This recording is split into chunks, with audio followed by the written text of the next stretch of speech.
Chers amis, la liturgie d'aujourd'hui nous propose la lecture de l'évangile où Jésus guérit les 10 lépreux, mais il y avait juste un seul qui avait assez de reconnaissance de faire demi-tour et de rendre grâce au Seigneur pour ses miracles. Quelque part, notre premier devoir comme chrétien, c'est de rester toujours dans une attitude d'action de grâce.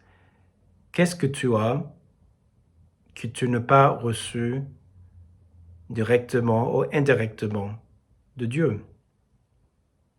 La seule chose que je peux penser, ce sont nos péchés. C'est la seule chose qu'on peut dire, ça c'est vraiment moi. Entièrement moi, Dieu n'a rien dedans. Mais tout le reste, tout ça vient de sa providence, de sa bonté, et on reconnaît qu'il travaille aussi à travers d'autres personnes, qu'il est là, qu'il s'occupe de nous, à travers tant d'acteurs, de personnes qui sont importants dans notre vie. Donc, cette action de grâce, de face de cette devoir d'abord de reconnaître la présence de Dieu, reconnaître ses actions et de lui rendre grâce, c'est notre premier devoir. La messe, comme vous savez, en grec, eucharistein, c'est action de grâce. Donc, la messe dont nous sommes privés aujourd'hui, elle est aussi notre action de grâce. Remercier le Seigneur pour ses bienfaits et d'accueillir de nouveau ces nouveaux bienfaits à travers l'Eucharistie. Mais le fait qu'on ne peut pas communier, ça ne nous empêche pas, ou ça ne doit pas nous empêcher de rester dans cette action de grâce, de rester en Eucharistein, de dire, Seigneur, je ne peux pas te recevoir sacramentalement, mais je tiens à te rendre grâce pour tous tes bienfaits et d'accueillir de nouveau tes grâces. Tu vois, le lépreux qui est revenu a déjà reçu ce qu'il est demandé. Il lui rend grâce et le Seigneur rajoute encore une couche. Va, ta foi t'a sauvé. Il reçoit pas seulement la guérison, il reçoit aussi le don de la foi et la rémission de ses péchés. C'est cette donnant, ou ce dialogue d'action de grâce et de donnant l'autre le mieux de soi-même. Dieu veut qu'on entre dans ce dialogue tout le temps. Il est prêt de nous combler de ses grâces. Nous, on rend grâce, on essaie de les utiliser de la meilleure manière possible. Il continue à nous bénir. On continue à rendre grâce et collaborer efficacement avec ses grâces. Et il nous donne davantage. Donc, première leçon, soyons toujours dans l'action de grâce. Et deuxième partie, c'est ce devoir de la mémoire. Je ne me souviens pas seulement des bienfaits du Seigneur aujourd'hui, mais aussi dans le passé.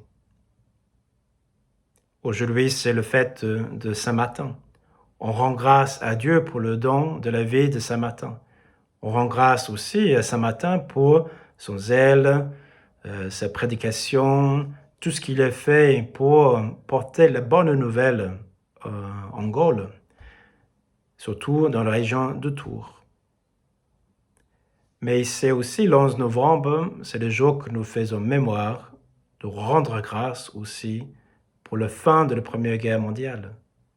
Nous rendons grâce au Seigneur pour toutes ces personnes qui ont donné leur vie pour notre liberté, pour nous protéger de nos envahisseurs et que eux, ils ont dit, j'y vais.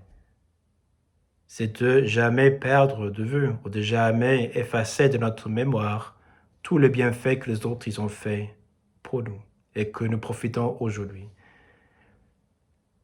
Pour cela, je vous invite à faire un petit exercice. Dans votre mémoire, est-ce que vous gardez en tête tous les bienfaits que les autres ils ont fait pour toi et peut-être pendant tant d'années? Ou est-ce que tu gardes plutôt en mémoire les blessures, les choses négatives, les torts? Dans toute relation humaine, il y aura toujours les deux choses. Mais quelque part, on retient plus facilement ce qui ne va pas. Et on efface de notre mémoire tout le bien qui était là aussi. On ne peut pas faire un tri sélectif. Bien sûr, on ne peut pas dire que ces mauvaises choses nous fait réjouir. Mais on a besoin d'avoir ce devoir de mémoire afin que le mal qui est là nous remplace ou prend toute la place de tous les biens qu'on a reçus aussi.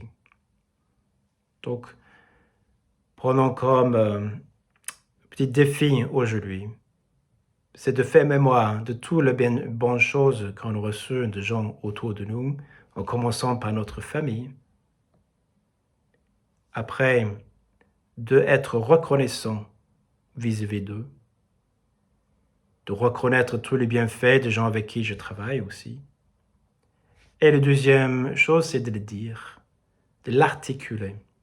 Combien de fois on le voit, on y pense, mais on ne passe pas à l'acte de dire, et moi en premier. Donc que le Seigneur nous aide à vraiment vivre cette reconnaissance et aussi cette articulation de toutes nos actions de grâce vis-à-vis de lui et vis-à-vis de toutes les autres personnes qui sont de notre entourage et que nous profitons de leur amour et leur bienfait. Allez, bon courage.